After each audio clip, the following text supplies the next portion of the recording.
Hi, Julie. Nancy, I, Here we I are, love being here with you. I know we've wanted to do this for a long time. So here we are doing this. And we've been walking this walk together for quite some time, like what, 30 years or something, just holding each other in the tough times and celebrating each other in the best of times as we just figure out what it truly means to be becoming as we age and what it means to be consciously aging and all that stuff. So thank you so much for Oh, being here. thank you for just creating this space for us. Yes, we have been walking together for years and years, which I think is important. And being 6 months apart, me being the oldest, is really has really been more beneficial than I could have imagined. With Mm. all the things we've been through, this feels the most significant for the relationship we've been carrying. Yeah, yeah, absolutely. Hmm. Yeah, aging is not for the faint of heart. That is for sure. And you've got No. there's a special reason why we're doing this together today. Want to just say a piece about that? Yes. Oh my gosh, I'm so excited. I just, my new book, Divinely Seasoned Sacred Aging with Wisdom, Wonder, and Joy, is launching on the 17th. There's a Beautiful. special price on the 17th, and it really outlines my journey Yeah. because I was furious when I turned 70. I was royally pissed off, as you well know. And coming to the place of knowing this is the greatest gift of our life was Yeah, a journey. it's a journey for sure. It's a Yeah. journey.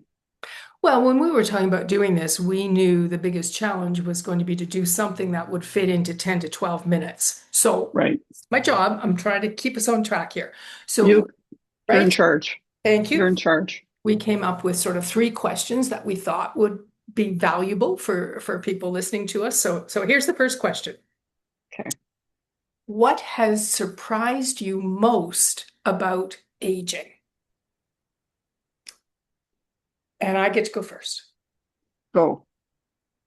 So I would answer that question. I would say when I turned 70, it was an absolute shock to my system. I had not given my age a second thought up until then.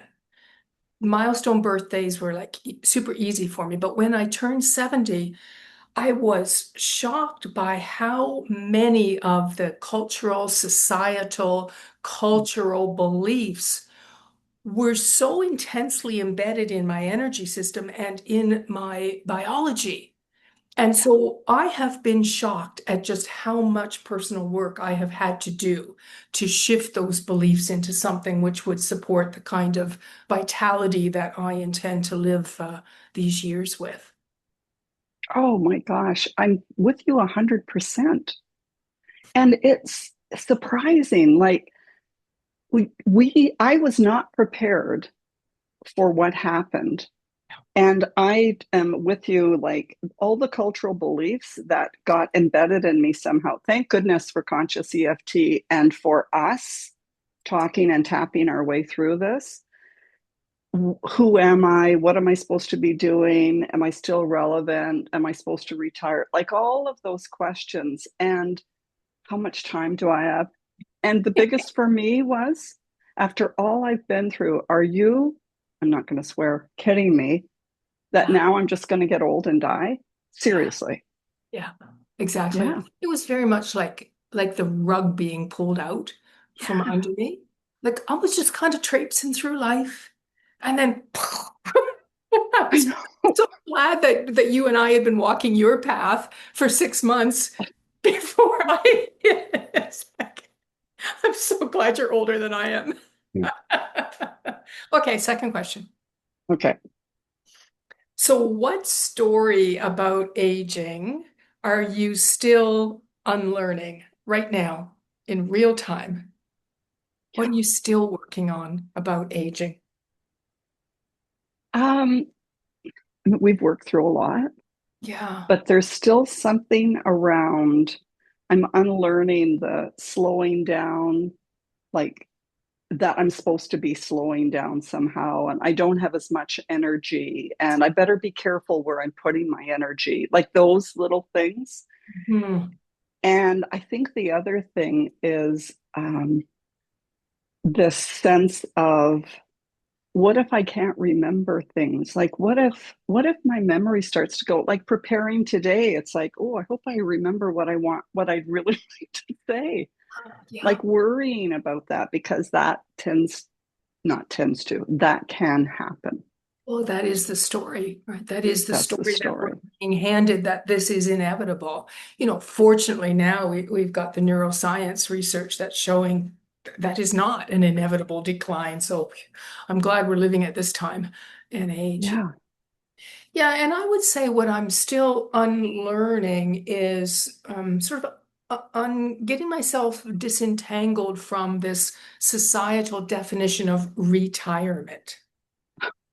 Right, there Yeah. is this, I feel this pressure that like I'm not doing it right because I continue to do this work that I'm so passionate about. Right? I love it and I don't have any intention to stop that. And yet there's this pressure about, oh, Nancy, in these years, these are like the last years you're going to be active enough. You need to be traveling and you need to be doing this and you got to get your hobbies established and all of that, right? And so really just sitting with myself and sorting out what is true for me and what Mhm. is it that makes my life feel like it is so authentically me.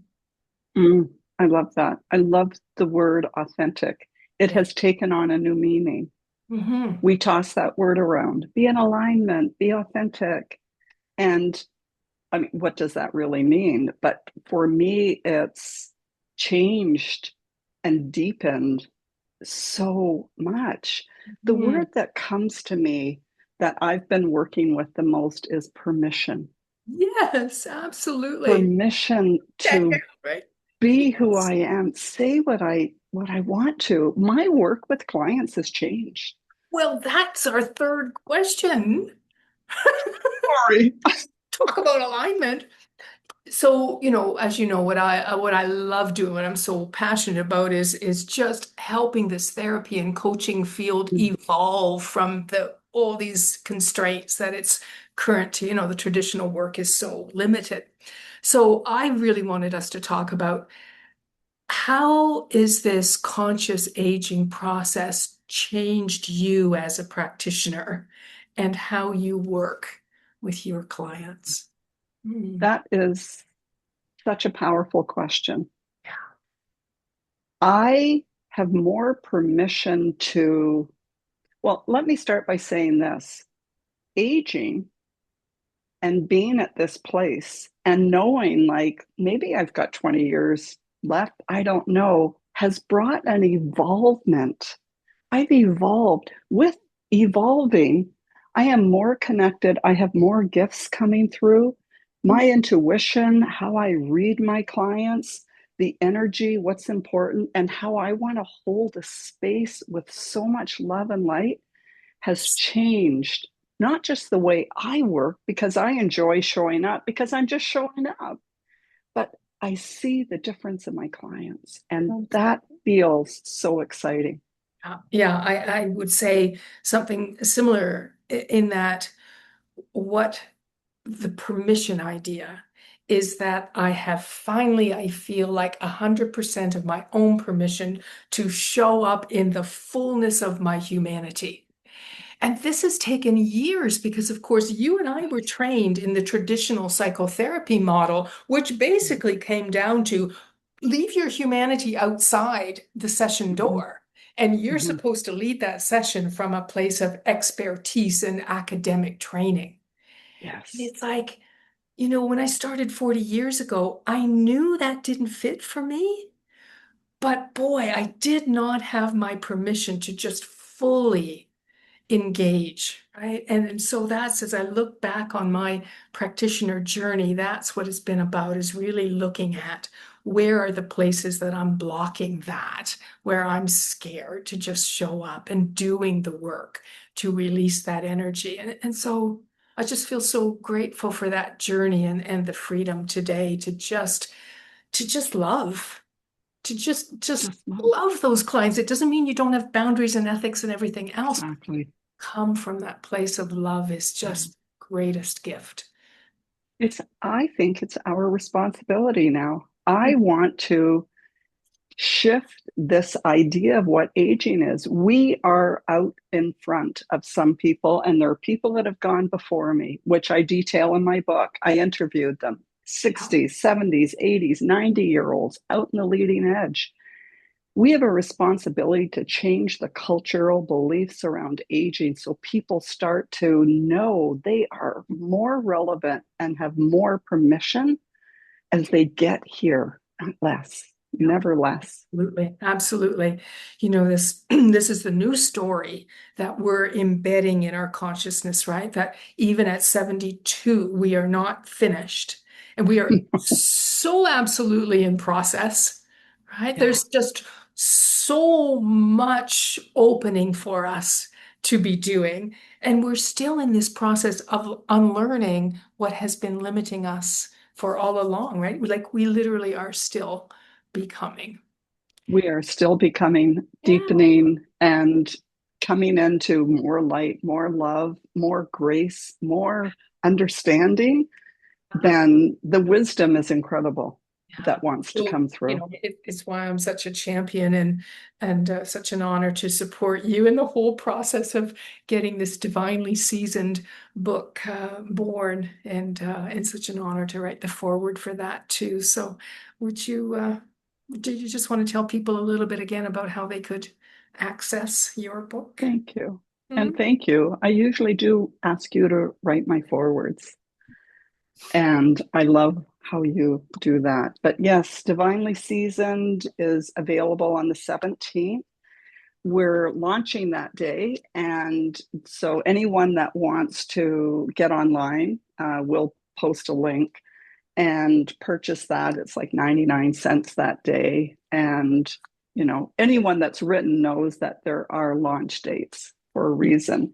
But I'm just blessed to have gotten the divine tap to write the book because I've never thought of myself as an author. But when you're guided to something, Yeah. you do it because I don't want the sledgehammer anymore. Yeah, exactly. That's beautiful. Well, and for our listeners too, right? I just think Julie and I are both saying that regardless of what age or stage of life you're at, right, that we are all in this process of becoming and unlearning what no longer fits for us. And I do know, Julie, your book, whoever reads that is going to find inspiration to be continuing on their own unique journey. Thank you. Thank you so much. Thank you. It's been Bye. a pleasure to be with you today. You too. Bye. Bye.